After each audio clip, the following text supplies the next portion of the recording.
Karibu sana, hizi ni tetesi za soka barani Ulaya. Hii ni Talent Media. Langu jina Ali Swaleh Mshana. Mkurugenzi wa michezo wa Bayern Munich, Max Eberl, amesema winga wa Ufaransa mwenye umri wa miaka 23, Mike Olise, ambaye amekuwa akihusishwa na vilabu kadhaa, hana kipengele cha kutolewa katika mkataba wake ambao utaendelea hadi Juni mwaka 2029.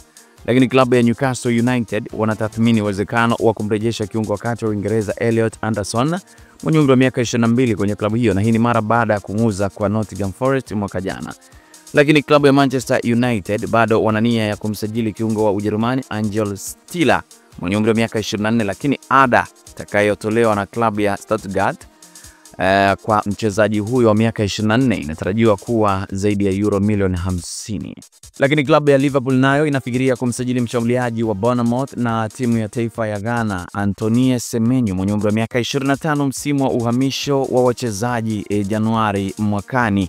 Kiungo kati wa Nottingham Forest na England Elliot Anderson pia ananyatiwa sana kama alivyokuambia na Manchester United. Mshambuliaji wa Brazil Enrique yuko tayari kuondoka Real Madrid mwezi Januari, huku wawakilishi wa mchezaji huyo mwenye umri wa miaka 19 wakiwa mbioni kukamilisha uhamisho wake wa malipo. Hadi kufikia hapo mimi nahitimisha tetesi za soka hizo. Hii ni Talent Media.